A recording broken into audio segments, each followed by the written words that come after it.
and welcome to NiftyLit Live. This is our second live reading of our life as NiftyLit. I am so delighted to share this space and this time with all of you, not just the 5 remarkably talented and wonderful writers that we have, but this greater community of people who are interested in writing, that love to listen to readings, and that are here in support of friends, colleagues, and community. I am lucky enough to be the editor-in-chief of NiftyLit. It is my great honor to have that role and to be able to spend time both in a creative and professional capacity with every single one of these writers. I admire them, I respect them as writers and people. Not only did we choose their writing to be published in our literary journal, but we continue to applaud and celebrate their successes outside of and so it's just so delightful to be here. I think what really strikes me about these 5 readers that you're about to hear is that while the excellence of their writing is certainly a common thread that runs through them, they are different genres, they are different voices, they are different styles of writing. But for some reason, they are all able to capture the human experience in a new and compelling and beautiful way, whether that's identity, creativity, loss, hope. There is something quite stunning about how open and honest these pieces are, whether they are fiction or nonfiction or poetry.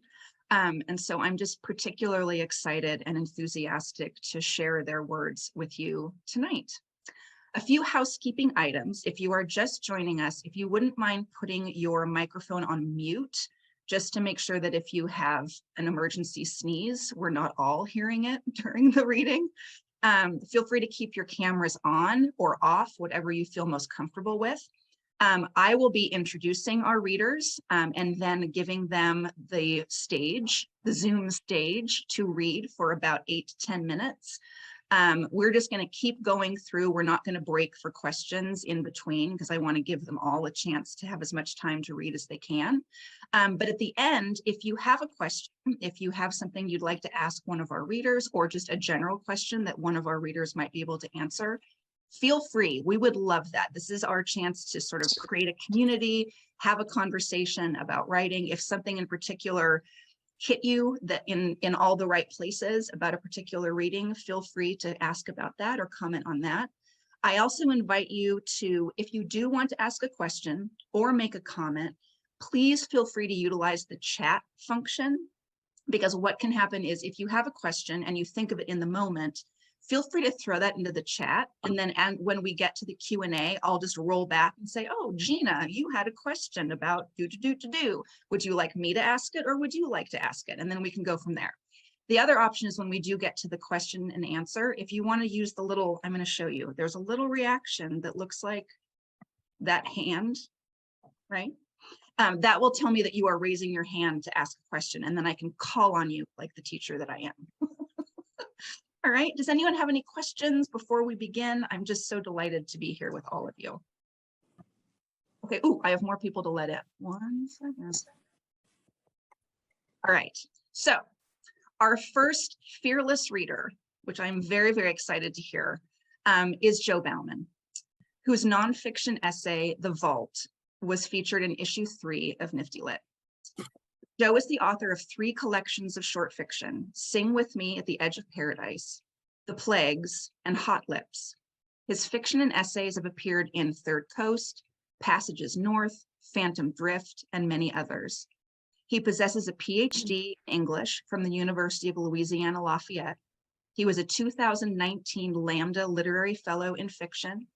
His debut novel, I Know You're Out There Somewhere, is forthcoming from Deep Hearts YA. And he can be reached at jobauman with 2 N's.wordpress.com.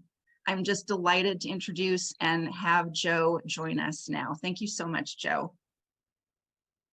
Well, hi, everyone. Thank you all so much for being here, wherever it is that you are from across the country or the world. I appreciate it. And Katie, I just want to thank you for putting this together and for publishing this essay. I'm going to read about a little less than the first half of it because I very much want to be cognizant of the amount of time that I spend. The only thing I really want to say about it before I start is this is a part of a nonfiction project that I've been working on.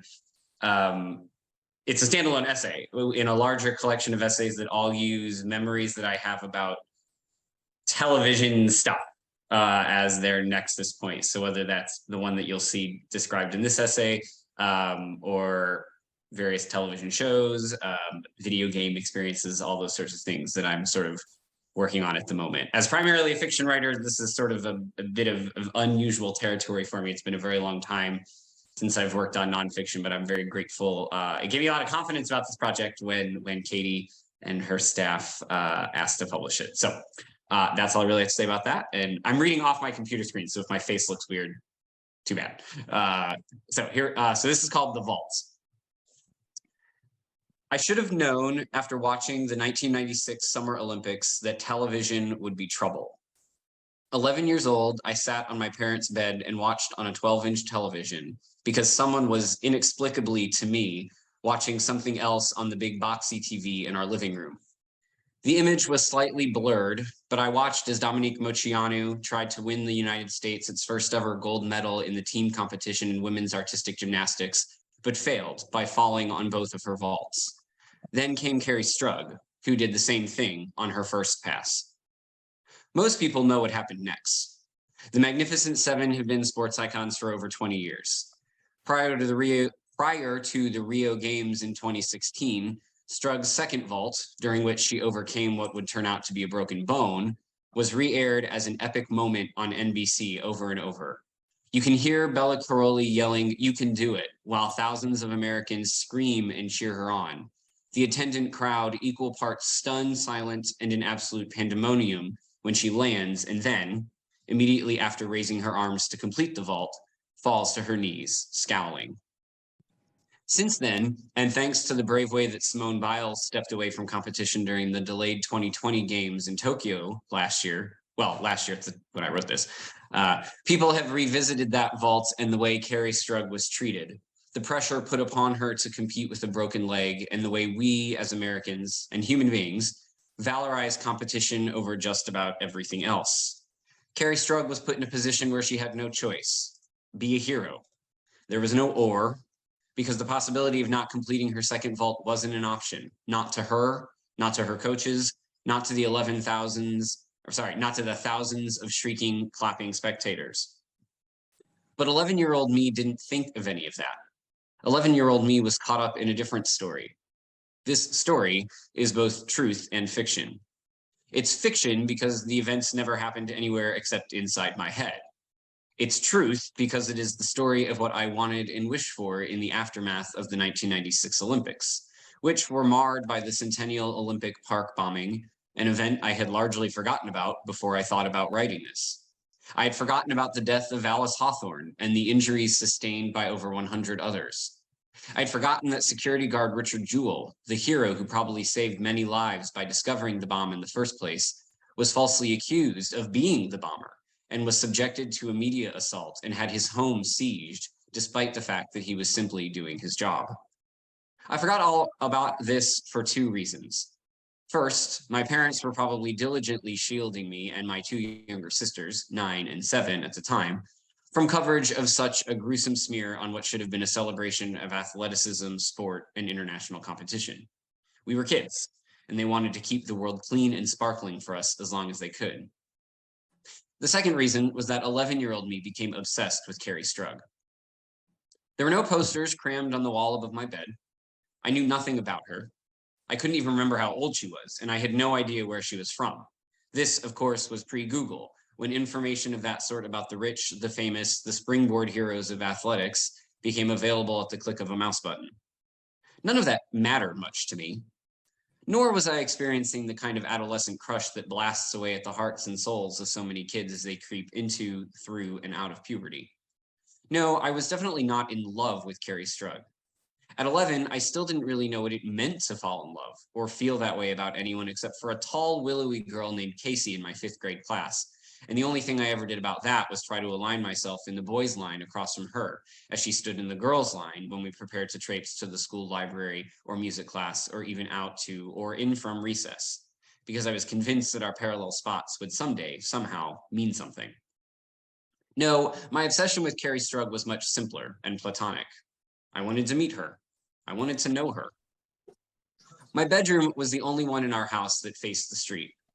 In the nights following Carrie Strug's vaulting heroics, I found myself dreaming up impossible scenarios in which she moved into one of the houses next to us.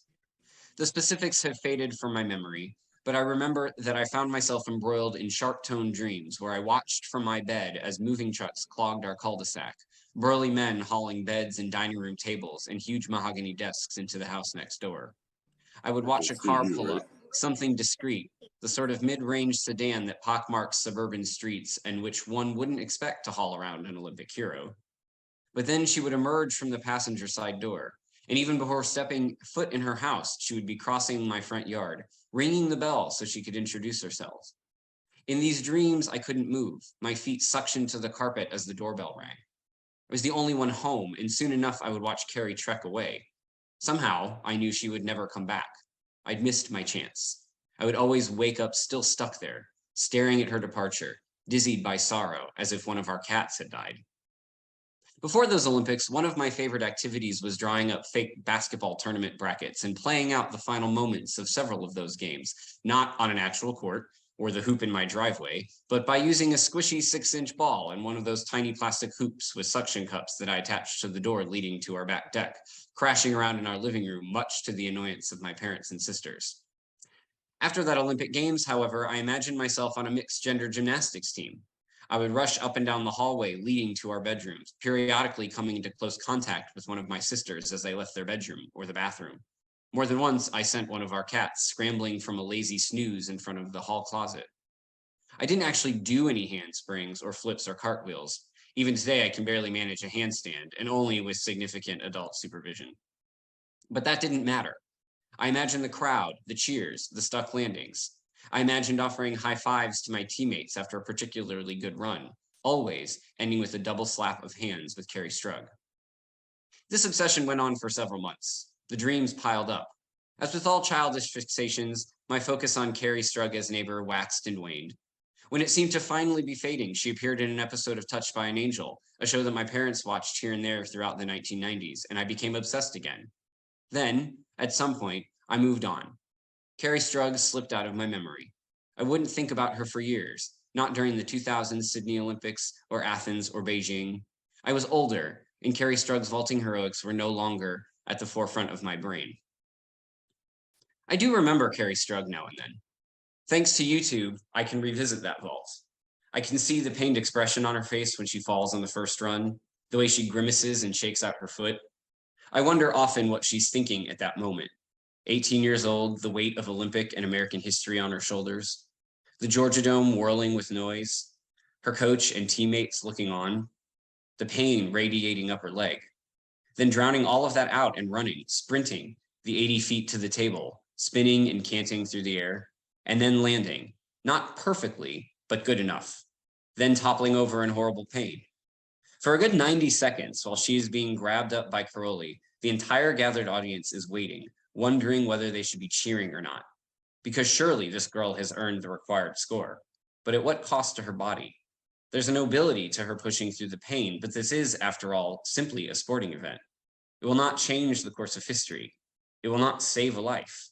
What is the value of her broken leg? And I will stop there. Thank you. Thank you so much, Joe. I mean, among all the things that I love about this particular essay, for me, what rings so true to my experience, and I think it's a very common experience, is the sort of fluidity with which Carrie comes in and out of your life at various points, each that has a meaning to you at that specific time of development or that specific age. And then as the piece continues and develops, you realize that she has this sort of subterranean meaning all along that you just write about so beautifully, but still have, you have such an entertaining voice as a writer. It's so conversational and yet precise and deep. And so just thank you so much for reading and for Well, thank being you. here. That's very kind of you to say. Thank you. I appreciate it. Thank you. Thank you. All right. Moving on to our next reader who has impeccable taste in a first name, we have Katie Humphreys. Her short story, Engagement, was featured in issue 1 of NiftyLit. So she is one of our original pieces. Katie was born and raised in Florida, but has lived in the Pacific Northwest with her husband and children for over 20 years. She has an MFA in creative writing from the Rainier Writing Workshop at Pacific Lutheran University, an MAT in English as a second language from Georgetown University, and a BA in English from Davidson College, which I just visited because my goddaughter goes to Davidson. She's a sophomore and is one of the most beautiful campuses I think I've ever seen in my life. Sorry, that's an aside. She gets taught English as a second language at the university and high school levels, as well as abroad in Poland with the US Peace Corps. She currently teaches English at Highline College. I'm so delighted and honored to share Katie Humphreys with you all. Thank you, Katie. Thank you, everyone, for being here. I'm super excited. I'm a little nervous. It's my first official public reading, so thank you. And thank you, NiftyLit. This was my very first published story, so I'm very grateful to them for publishing it. This story is 20 pages long. I'm only going to read the first 3 pages, which is basically the introduction of the story. It's rather linear. There are flashbacks throughout. And it takes place during a 1-day period, and it takes place in Central Florida in the mid-1990s. The main character's name is Minnie, and she's in her mid-20s, and she's engaged to her high school sweetheart named Greg. So you'll hear those names, Minnie and Greg. And she's starting to have doubts about maybe the engagement, maybe her future, maybe this place that she's grown up in, just as a lot of us do in those 20s, she's starting to have a lot of doubts. She's trying to figure herself out. And about the only time she feels really clear and kind of strong is when she's alone out in nature. And on this particular day, she is kayaking out on the lake and kind of wrestling with some of those things. And she has an encounter with nature that is clarifying for her. So you're just getting the very first part, engagement. It was 8 a.m. on Lake Sioux, and Minnie was kayaking, the only human on the lake except for a stoop-shouldered, gray-haired man fishing for bass in a silver skiff. Minnie could feel the awakening Florida sun on her shoulders and thighs as she glided through the inky blue water. Except for some faint lawn mowing in the distance, it was a peaceful, placid morning. She reached and pulled, reached and pulled. She tried to ignore the hollow feeling in her gut. She tried focusing instead on the sound of rippling water, the frogs, and the occasional loon. She heard a small splash to her left, probably a fish. Even that reminded her of last night's fight. Minnie and Greg had been engaged for 1 year. They were high school sweethearts who had remained together through the University of Florida, where Minnie had rowed crew and been a B- student, and Greg had played water polo and been a straight A student. Greg was Minnie's first kiss. Minnie was the person who got Greg through the death of his father 2 years ago. Greg's was the shoulder Minnie cried on when her older sister Meredith entered rehab for cocaine addiction mere months after Greg's father's death. When Greg proposed to Minnie on a sailboat in Hawaii 1 year ago, everything had been perfect. The suddenly appearing rainbow, the dry French champagne, Greg's scripted words. Minnie had just landed her dream teaching job at her hometown high school, and Greg had just finished Wharton Business School. It appeared as if everything was falling into place. Though she kayaked 4 times a week, Minnie was not scheduled to go out this morning. She was supposed to meet her mother, Bitsy, for brunch at the Imperial Club to pick up bridesmaid dresses. But the argument last night had changed the morning plans. Minnie had drunk too much wine and tossed and turned until dawn. She awoke with a need for fresh air and convinced her mother to reschedule for later in the day. Bitsy, a diminutive Southern woman who still believed a woman's value came largely through her physical appearance and was confirmed by marriage, Gorilla. mistakenly thought Minnie was trying to lose weight for the big day. Oh, good for you, sweetheart. I've always said you have to overcorrect for your athletic build. How about an early dinner instead? Minnie reached and pulled, and finally surrendered to the details of last night's argument. She heard a larger splash and turned her head sharply to the left, wincing at the glare from the diamond in her ring. Initially, she'd felt proud when her mother and girlfriends had groaned in ecstasy at the viewing of the ring. But on days like today, she found it cumbersome and almost ridiculous. Minnie stopped paddling and placed her blade inside the boat. She removed the square-cut ring and slipped it into the back pocket of her black shorts. Something bumped into her kayak. Raising her head, expecting to see a piece of wood or a dead fish, she spied two prehistoric eyes staring at her. About 5 feet in front of her, at the bow of her fiberglass boat, rested an alligator head. Minnie sucked in her breath and froze. The gator's almond-shaped eyes, unblinking and incurious, stared at her. Its pupils were vertical, not horizontal, the shape not unlike that of a narrow diamond. Minnie was mesmerized. The boat continued drifting, and Minnie's heart skipped. She felt a throbbing in her ears, her heartbeat. The creature's head was now about 4 feet to her right. She retrieved her paddle with as little movement as possible, freeze tag-like. And slowly, as through maple syrup, she back paddled away from the gator. It did not move.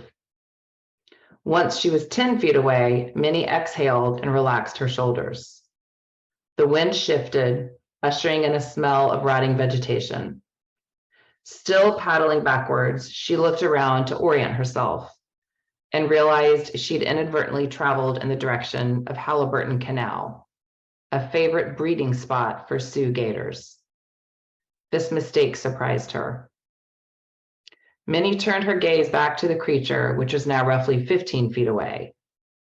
They stared at each other a few seconds more. Could it smell her fear?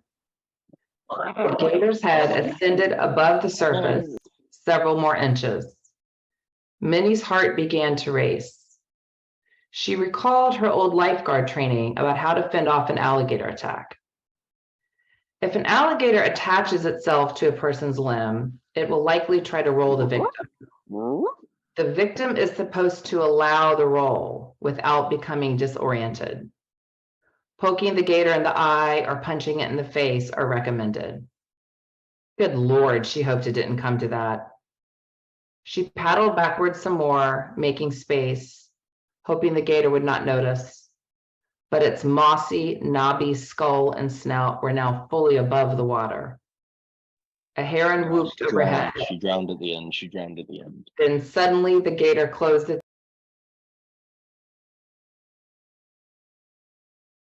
Katie, you muted somehow. I'm so sorry. Oh, there. There we Am I- go. Okay, Okay. go roll back like 2 sentences. I don't know what happened, but just roll back Okay. 2 sentences. Sorry about that, everybody. That's okay. That's okay. Wow. Poking the gator in the eye or punching it in the face are recommended. Good Lord, she hoped it didn't come to that. So somebody needs to mute themselves, I think. CK needs to mute himself or herself. Okay, thank you. Awesome. Sorry, I identify as a helicopter. I'm gonna remove CK, just 1 second. Okay, No, don't. There we go. okay. Thank you. Okay, sure. She paddled backwards some more, making space, hoping the gator would not notice. But its mossy, knobby skull and snout were now fully above the water. A heron whooped overhead. Then suddenly the gator closed its eyes and disappeared beneath the surface. Minnie exhaled. Her heart was thumping and her palms were slippery. She was now 20 feet away from where the alligator had been. She stopped paddling, turned her kayak around, and headed towards the center of the lake. She picked up the pace and rowed aggressively in a wide arc around where the gator had submerged, then towards home. Remarkably, her eye, which had been spasming on and off almost daily since Greg's proposal, stopped twitching. Her breathing returned to normal. She scanned the lake and noticed that the water was bluer and the cypress trees greener. The scent of orange blossoms was heavy in the air, even though she was in the center of the lake. In fact, everything, including her, seemed more alive. She'd not seen the gator's body, but the distance from its eye ridge to its nostrils was about 8 to 10 inches, which meant the body length was close to 10 feet. She began to laugh as she got closer to home. She, Minnie Sayre, middle child of Gabriel and Bitsy, and future wife of Greg Alsenbrook, had stared down a Florida gator. She felt euphoric, like she used to feel after crew races. Smiling, she reached and pulled, and felt the warm swish of her ponytail against her back, tickling her delicately like a feather. After a few minutes, the house she and Greg owned together, a quaint Florida bungalow her parents had helped get them, came into focus. Her paddling slowed, her stomach tightened. She turned back toward the middle of the lake and scanned the surface. Nothing. Only the ripples glistening in the sunlight. Then she paddled the kayak up onto the sandy shore of her backyard. She sat there with her eyes closed for a few minutes, then forced herself to pull up her knees, grab the cockpit rim with her hands, and lift herself out of the kayak. I'll stop there. Oh my goodness, Katie, thank you so. It's such a cliffhanger. I love it. I have to say, the first time that I read this, I mean, I knew immediately that we wanted to publish it because it's beautifully written. It's the pacing and the timing and the characterization. But I think too, it was the first time that I'd ever seen what can be kind of a common trope of questioning bride, questioning groom, but dealt with in a very sort of man versus nature way, or woman versus nature in this particular instance, that gives it this. There's such a strength to the fact that Minnie finds calm in the interaction with the alligator, which is so unexpected. And then for those of you who have not read the entire piece, I can't recommend it highly enough because there is a bit of a twist too. It's just dealt with in such a beautiful and meaningful way and symbolic way that every time I read it, I just kind of get that butterfly feeling again. So thank you so much, Katie. I really apologize for the interruptions during your reading. It's okay. That made it kind of exciting. It was like an alligator surfacing and then Exactly. But thank you for your patience. I really appreciate it. Thank you so much, Katie. Thank you, Katie. All right, next we have Erica Gallion. I'm very excited. Her nonfiction essay, Lessons from Hyrule, was featured in NiftyLit's special NiftyLit mixtape 80s themed issue, which as a child of the 80s was one of my favorite things to put together. She is an LA-based writer originally from Canton, Ohio. She writes primarily creative nonfiction and sometimes dabbles in fiction as well. She's currently seeking representation for her memoir and is in the drafting stages of a novel about a bachelorette party gone wrong. And I must say, I just took a flight from San Francisco to Nashville with 3 separate bachelorette parties on my flight. So I will absolutely share all of my notes with you. Her past publications can be found in Entropy, Angel City Review, The Racket, Herstory, NiftyLit, and most recently, Apricity. Her website is www.ericagallion.com. And when not reading or writing, she gets lost in the world of Legend of Zelda. I'm so delighted to share Erica Gallion with all of you. Thank you so much for being here. Thank you. Thank you so much, Katie. I'll first begin by thanking everyone here. Thank you, NiftyLit, for putting this together, and to my other readers. I'm really honored to read with you all. And thank you, everyone in the Zoom room supporting me. It really means a lot. So I'll just introduce the piece briefly and then I'll get started reading. Katie mentioned this is a creative nonfiction piece, so it's a personal essay. I'm not going to read the whole piece, but it is organized into an 8-part structure. I did that intentionally to kind of mirror the dungeons or levels of the video game in question, which is Ocarina of Time. And the video game serves as both a main character of the piece and a setting. And mostly in the essay, I think what I was trying to investigate or play with was how a piece of art, in my case, a video game, but could be anything, can create kind of like a territory in a safe space for an earnest connection that two people otherwise can't have for whatever reason. In my case, it's about me and my dad and his alcoholism, but for whatever reason. And I was kind of interested in how a fantasy landscape or the boundaries of a fantasy world could, just create a safe space for two people who are otherwise missing each other to come together. I'll go ahead and get started. Ocarina of Time begins with a black screen and white text. The first line reads, "In the vast, deep forest of Hyrule, long have I served as the guardian spirit. I am known as the Deku Tree." The black screen fades to an interior space shot from above, a bird's eye view of a room made of wood. There's a child asleep, stomach down on his bed. The children of the forest, the Kokiri, live here with me. Each has his or her own guardian fairy. The camera angle changes again, and the viewer comes face to face with Link, our hero. However, there is one boy who does not have a fairy. We see Link shiver, shifting in his sleep, and the screen fades to black again before a different setting emerges. It's dark and rainy, and the heavy sound of a castle drawbridge chugs as 2 sconces blaze. The camera angle is off-centered and hazy. A white horse charges out from the castle, a girl in pink and a woman in blue on the horse's back. They are fleeing. Link, watching the girl go, feels a presence behind him, and when he turns back toward the castle, there's a black horse done up in chains and a tall, intimidating man atop its back.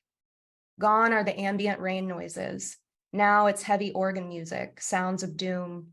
Ganondorf, the man atop the horse, the man destined to become the game's villain, chuckles at Link's astonishment. The scene closes with the camera stuck on Link's paralyzed, incredulous face. That level of shock felt like a distorted reflection of my own emotional landscape during my introduction to Legend of Zelda. I was mesmerized by the game's musical score, its dungeon layouts, all of the quirky characters. But most of all, I was taken with the writing of the game, the world building. I savored the cutscenes, especially the one of the 3 golden goddesses, Din, Nehru, and Farore, who created the land of Hyrule. I loved the word goddess. I loved the 8 dungeons of the game, all of them unique. I loved that there was a princess in the game, but she wasn't one that necessarily needed saving. In fact, she's a part of the game's holy trinity, equally as important as Link. And amazingly, the other holy third is Ganondorf, repellent but also inexorable. Together, the 3 characters make up the Triforce, an iconic symbol of the Legend of Zelda series. 3 triangles form one large triangle, and when all thirds come together, true power is achieved. Fates twisted around and betwixt through generations, the pain felt again and again and again and again. We sat around the television when Dad played. Mom usually sat on the couch folding laundry. Ethan fiddled with his toys, poking his head up at the screen whenever prompted. Dad always sat on the floor and I sat to his side. When we entered a dungeon's boss battle, I pulled my knees into my chest. Sometimes I'd write things down in my diary, locations of curious people or places we'd need to come back to later. I played the most in the Forest Temple, finally accepting the feel of that 3-pronged N64 controller in my hands. I loved the ivy growing over the walls in that temple, loved the sounds, the way the audio of the game worked in tandem with the plot, propelling you deeper into the dungeon. Oftentimes, I'd get hit with the Deku flower's long stem, and Link would recoil, losing half a heart. My body jumped as if personally attacked, and Dad laughed. "This feels real to you, doesn't it?" I remember him asking me. There were nights then when the only hour my father didn't drink was when he turned on the Nintendo 64. He could get absorbed into Hyrule enough that he'd let his beer go unopened. It felt like he'd finally chosen me.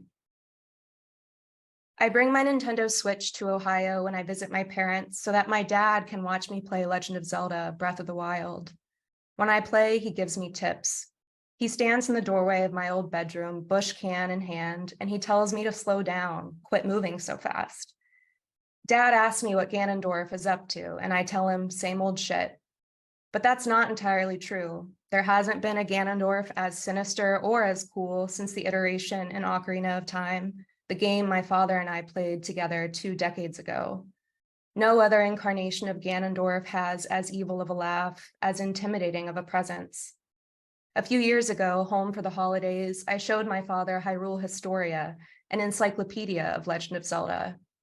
For what felt like hours, my father and I pored over the pages devoted to Ocarina of Time, reading aloud to one another, pausing at the 2 paragraphs mentioning the water temple, where we'd gotten stuck in years and years ago.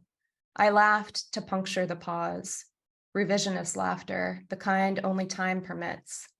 In truth, the water temple is a place not of laughter, but of pain, a kind of shrine to being abandoned by my father.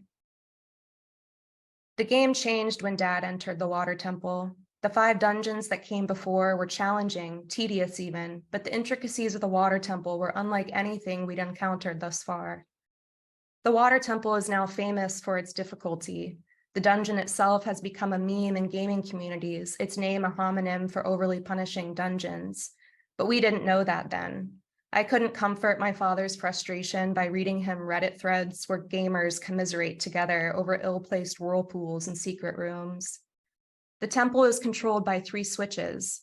These switches mandate how high the water level will be in the temple. If Link manipulates the switches correctly, he'll find his way to the heart of the temple, where one of Ganondorf's evil monsters waits. But a lot can go wrong with these 3 switches. Link can activate the wrong one, for example, lowering the water level before he's ready. I remember so clearly entering the temple. Link enters underwater, iron boots equipped. The sound of chimes and gurgling water lifts him to the surface. When Dad died in the temple, which was often, this was where we'd return, underwater with ghostly chimes ricocheting. The game over screen would dissolve, and there we were again at the start of the temple, unsure which underwater path we were last in, which switch we were even attempting to reach.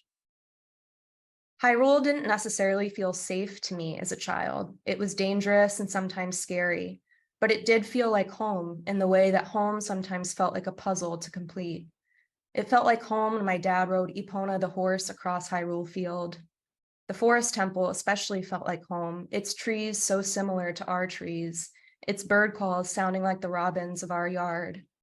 But something shifted in my perception of Hyrule when Dad got to the water temple. He grew annoyed, frustrated. He started bringing a case of beer with him when we sat down to play. He started taking nights off from the game. There was a stretch of time when Dad didn't play at all. There were nights I begged him to pick up the controller. He'd left Link stuck in a hallway in the water temple. I remember how much it hurt that my father couldn't get unstuck, that he couldn't find a way out, that I couldn't find him a way out. In bed at night, I would pray aloud to Din, Nehru, and Faror, asking them to get my dad out of there. I'd tell them how heavy gravity got when he did agree to play after too many beers, and he grumbled, laughed, teased me. I told them I felt abandoned, that Hyrule, I thought, was the one place my father and I could be happily alone together in. Yes, my brother and mother were there too, watching the screen, but it was only my father and me reading every word, cradling the controller. It was ours. I used to fantasize about pouring each of my father's beer cans out. In the fantasy, I went slowly, tipping the cans inch by inch and letting the liquid drip, drip, drip empty into the ground before opening another. The Shell station was right up the street, though. Bush beer in bulk. If I were to empty one 24-pack, there'd be another within the hour. My father and I share a favorite temple in Ocarina of Time, the Forest Temple. Its soundtrack involves echoes, calls outward, calls inward. Voices hum and ha back and forth, like birdsong in my father's backyard, like the voicemails my father and I leave one another. Constellation in the sky tonight, glowing so bright. Blue jays hogging the food this week. Miss you, see you soon. echoes of pain followed by echoes of gratitude. Thank you. Oh my gosh, Erica, it's just so beautiful. I think I will tell you, we received so many responses from readers of this piece who found such kinship in this story, in this relationship between father and daughter, and sort of father and daughter as characters, and then the characters of the game itself, and that really lovely intersection that you create between the two that's dealt with so honestly and with such a degree of tenderness. Thank you. I think it's such an important piece because not only does it sort of lay bare the writing that goes behind video games, which is very overlooked, almost as if it was not a talent or not an art form or not writing at all. So I love kind of the social and cultural function of it, but I think it speaks for me so beautifully, just from personal experience, it speaks so beautifully to complicated relationships and the fantasies that we can create around them, the magical thinking that we can sometimes utilize. Thank you so much, Erica. I really appreciate it. Thank you. Oh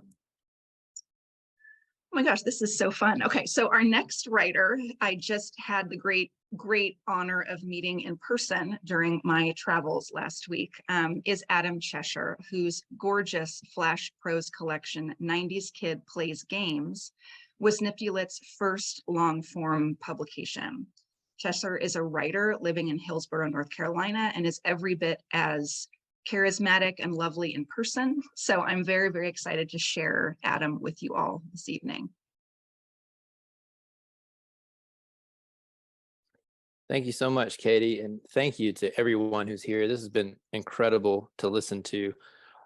Katie, I don't know how I'm supposed to read a book about video games after Erica does such an amazing performance of reading her wonderful piece.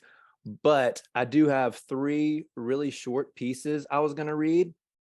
2 are actually from the collection 90s Kid Plays Games, and which uses video games to as a portal for this character to kind of explore memory and loss and friendship and family. And sorry, I lost my mic, I think. So I'll read those 2 pieces, and then the third piece is an unpolished poem I recently wrote that I will read. I think all 3 of them kind of have an overlapping theme of friendship and loss. So I hope you enjoy.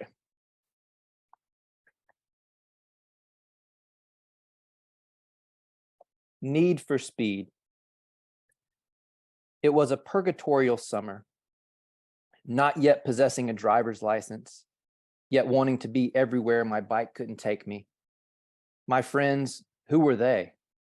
It appeared I'd lost them when school ended in this heated layover. I became the anti-explorer, belly on the bed, playing the same tired games. Then there was a boy at my doorstep, a new addition to the Nowhere Club. Having just moved from a state so far away, his bike was as useless as mine. In his hands, though, he held a disc full of Ferraris, Lamborghinis, and $1 million McLaren F1. That summer, we drove toward an impossible friendship. Impossible, I say, because years later, I seek him out and come up lost. I can travel anywhere now. There are no reins, vehicular or otherwise, to my worldly freedom. No limit on the friends I gain with the flash of a card, a small introduction to excitement. But often, on sweltering days in particular, I'll yearn for a small room in a small town and 2 bellies on the bed.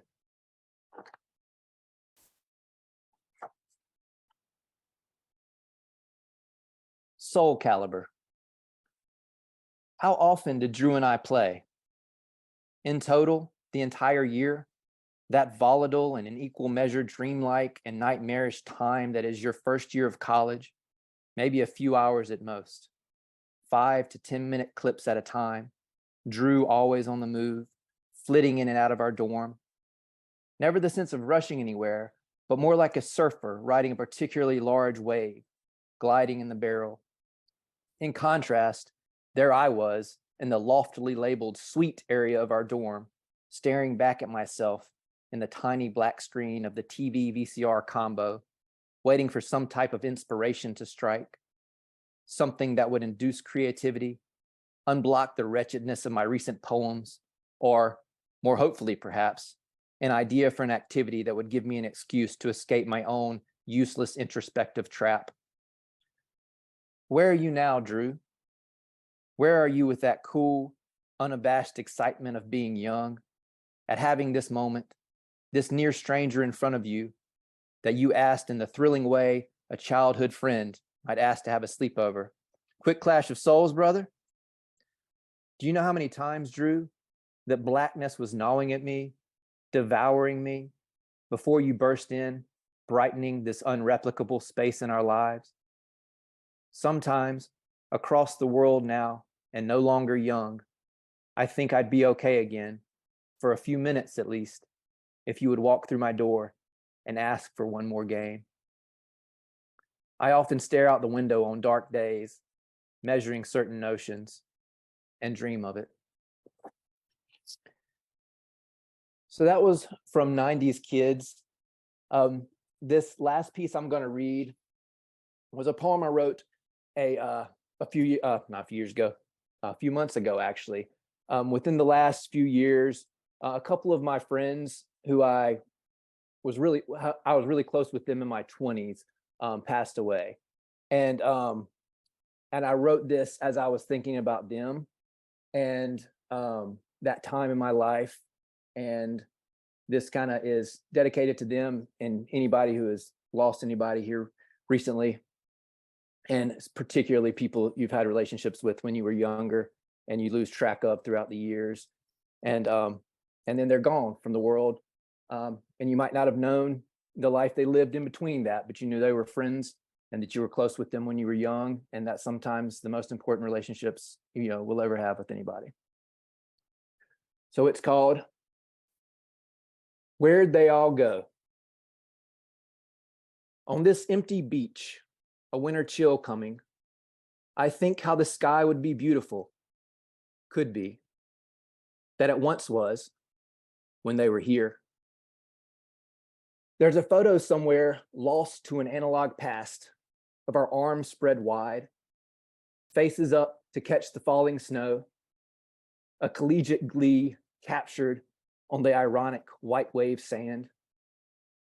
My hands now are thrust in my pockets, my head battered by an indifferent wind.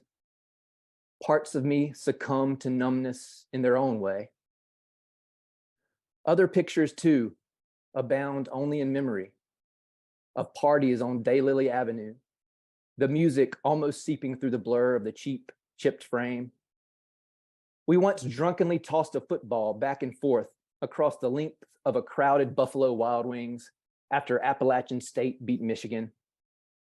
But I've been sober, too sober now, for half a decade. When they were here, half a decade could hold a lifetime. A day, some days, could hold just as much. The days are still long, still contain lifetimes, but in a different way. How this snow on the beach is a different snow.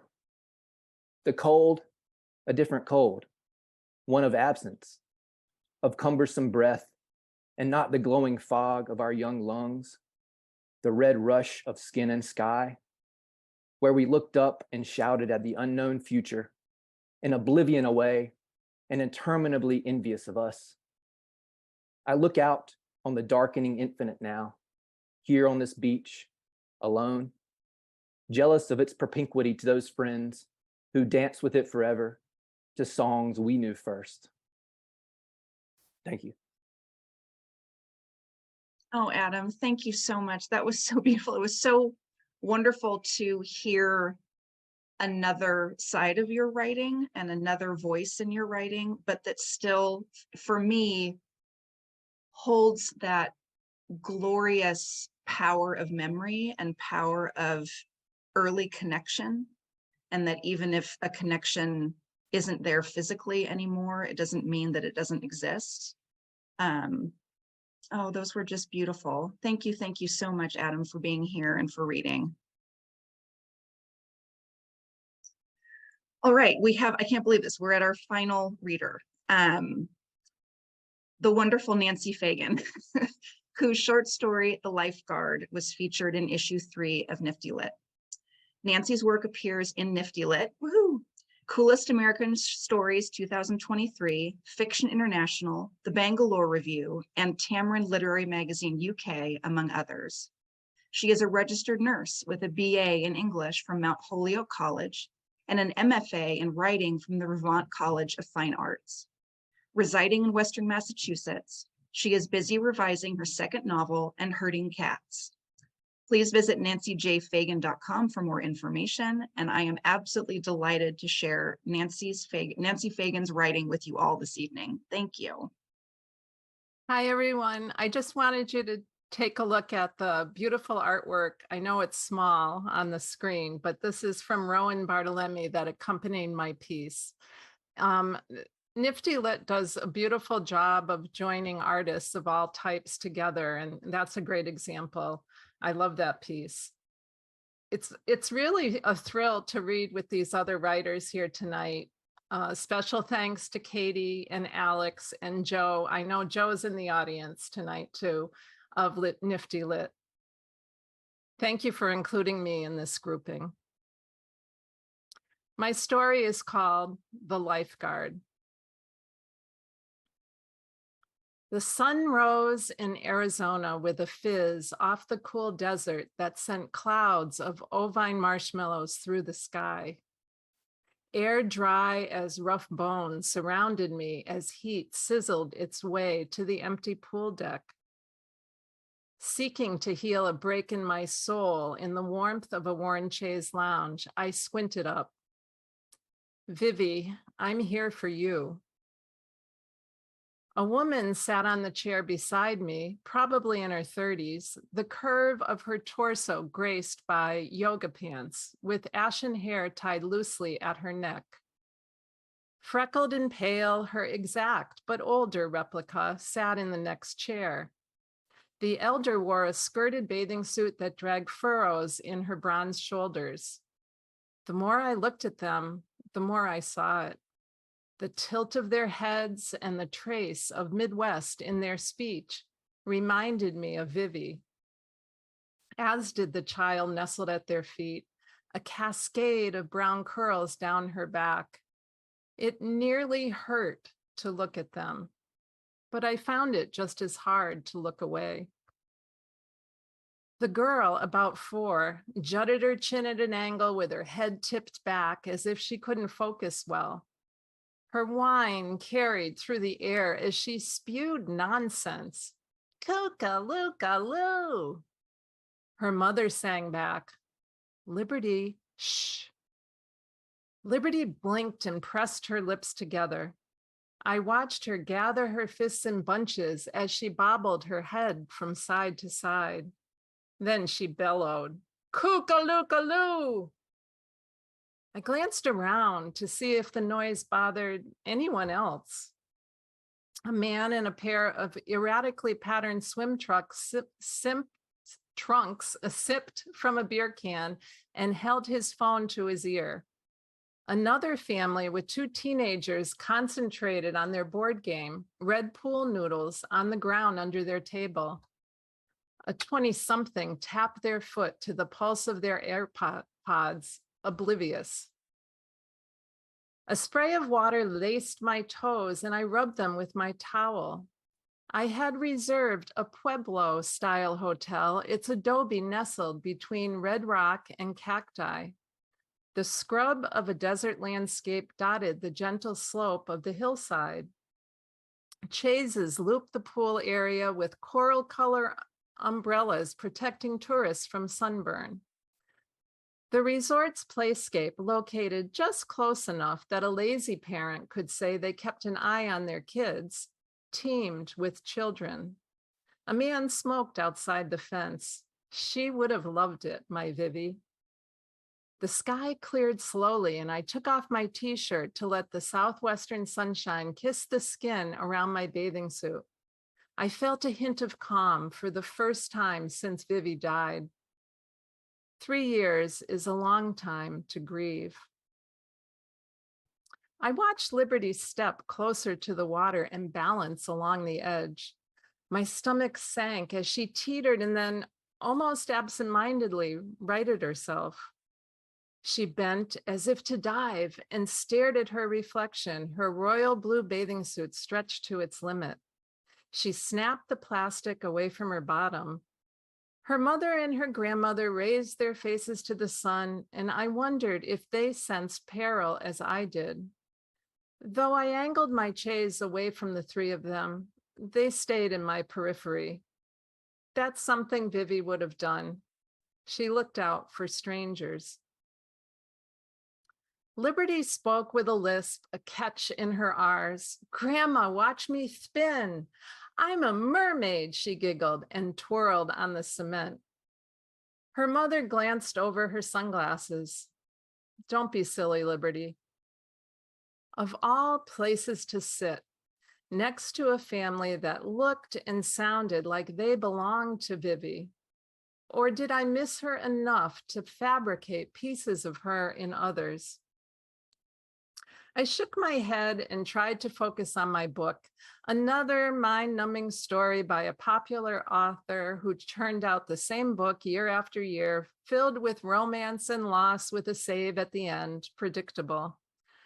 I needed something dependable to deaden the buzz of my mind.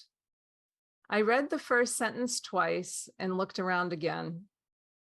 A hawk drew a circle in the blue, then dove to the earth with a swoop and a trill of his wings.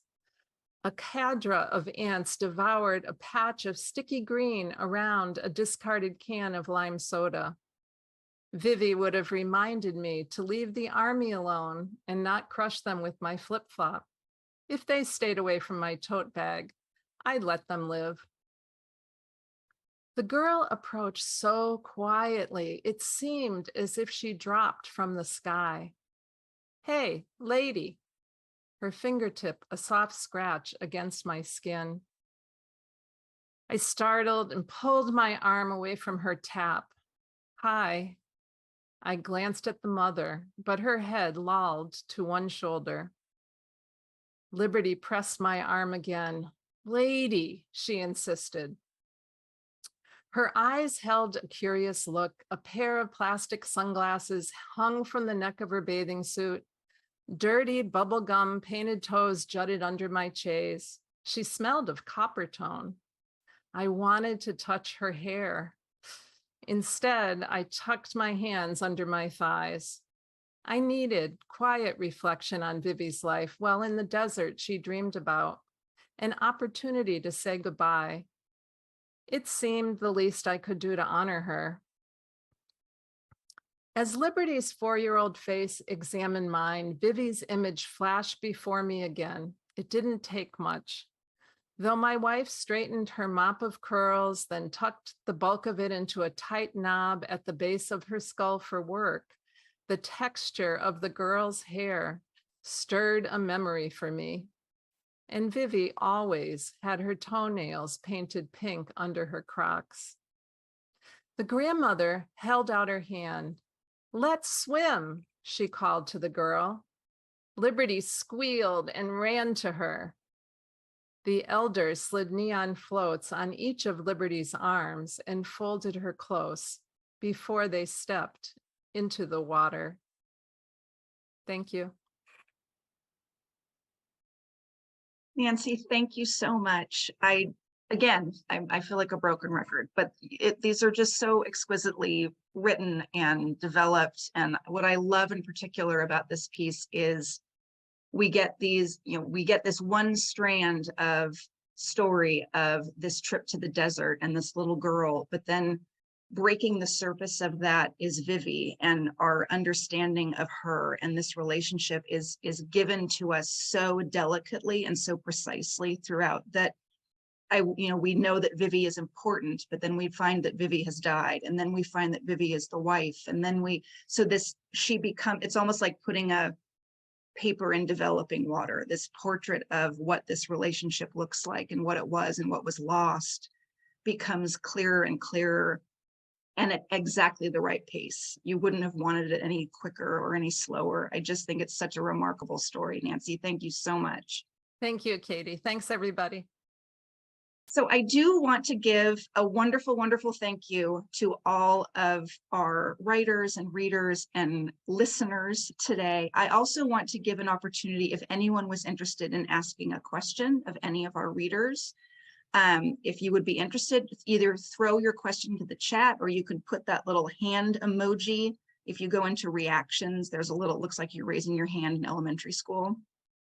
So feel free to put that hand up if you would like to ask a question.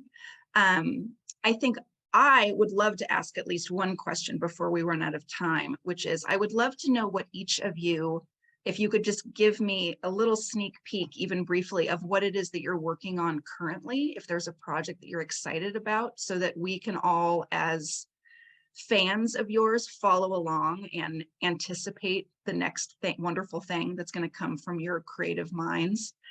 So Joe, I'm going to start with you. What are you currently working on that we can all be so excited about?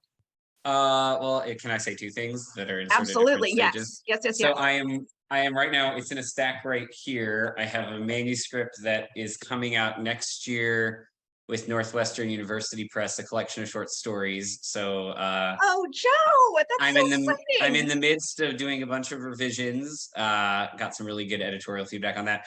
But then in terms of sort of new things that I'm working on, I'm doing something a little bit unusual for myself. I'm trying my hand at writing a novel in a trio of novellas. I've never written a novella before.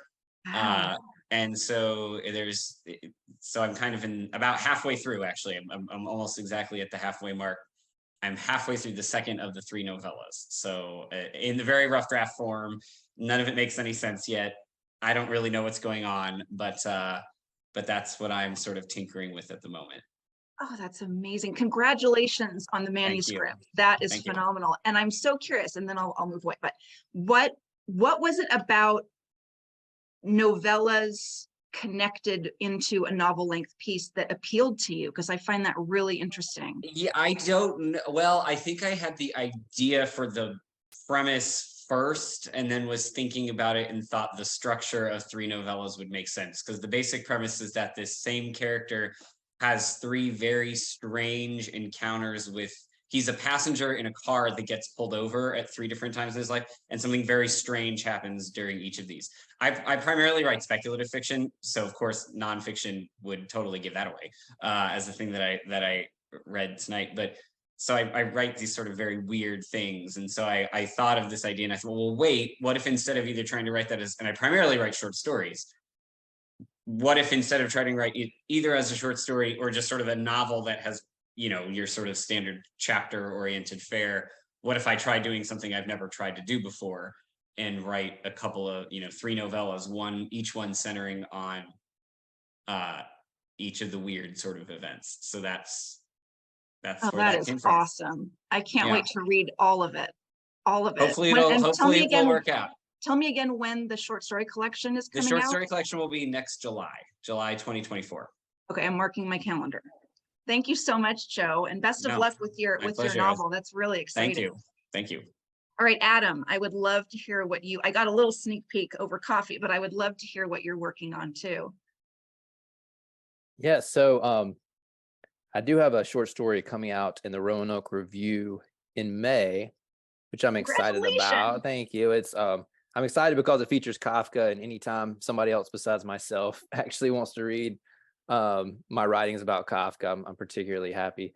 So that's coming out in May, and then I am working on a longer piece. My pieces tend to fall somewhere in no man's land, but I am working on something a little longer about a man stuck in a security booth on the outskirts of a country town, and then weird things begin to happen within that kind of frame. So that's kind of my longer project at the moment, and I'm just kind of figuring things out with that. That's congratulations on the Roanoke Review. That's tremendous. That's a great journal. Thank you so much.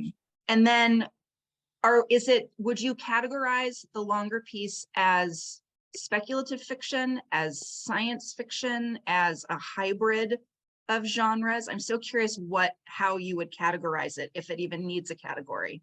Yeah. I think when I can't categorize it, I make some kind of lofty claim that it's something just unimaginable, structurally speaking.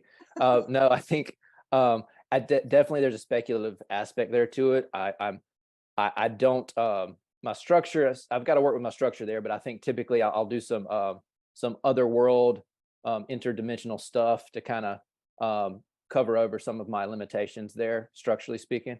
But yeah, it's definitely speculative and kind of explores my go-to there with illusory pasts and figuring out what exactly happened when we were younger. Those kinds of ideas within the framework of a middle-aged security guard.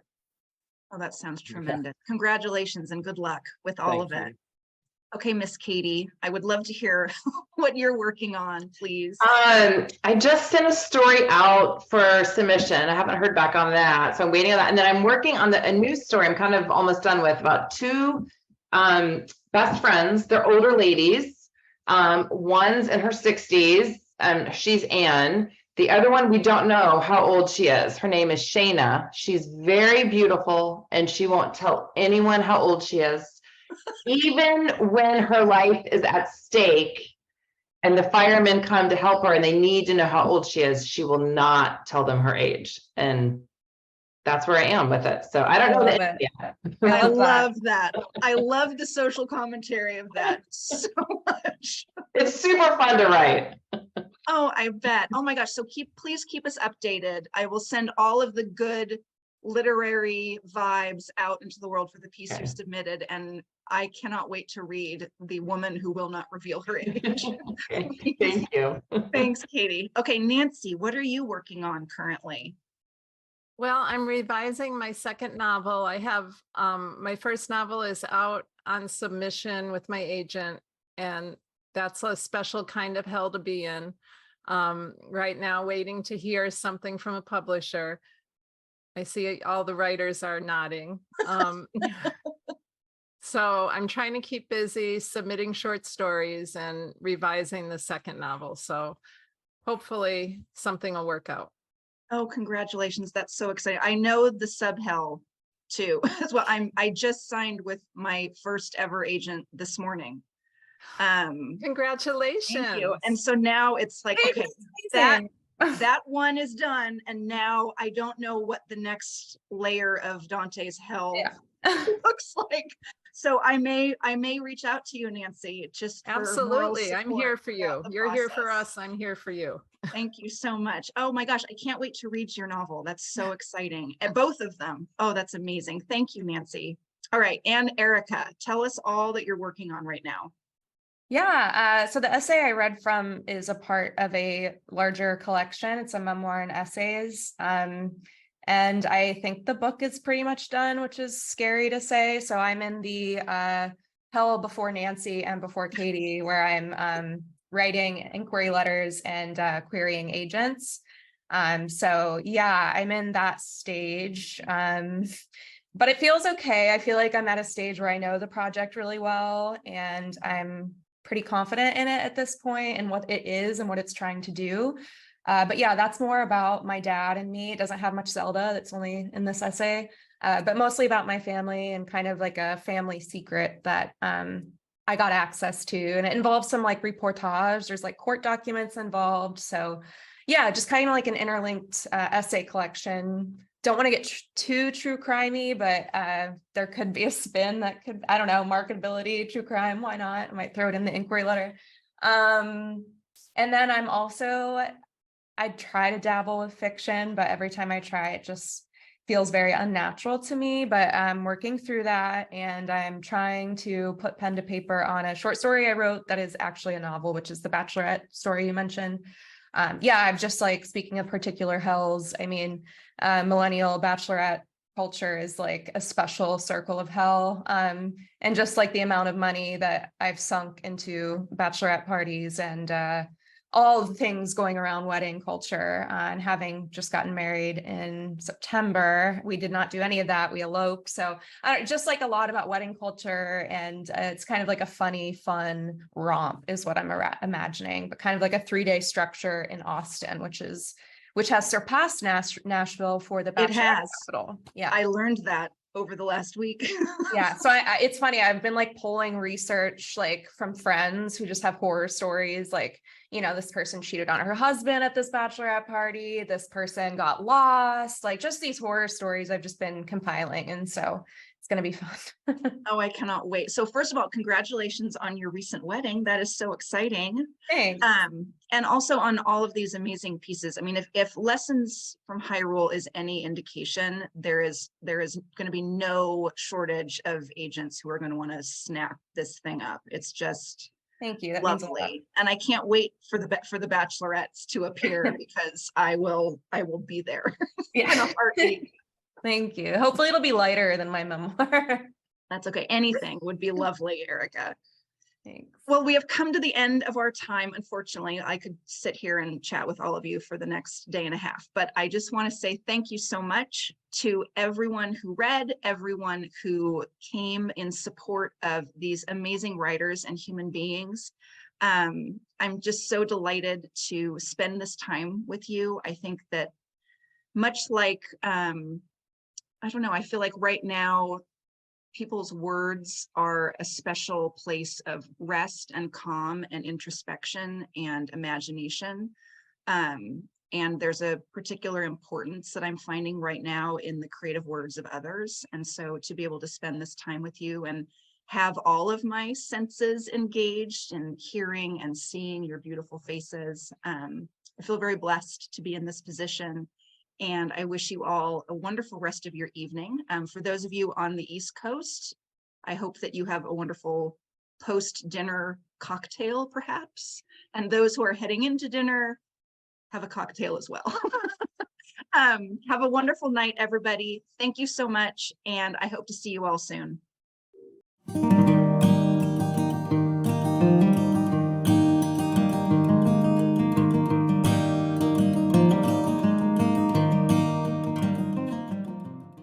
Thank you, Katie. This was amazing. Thank you.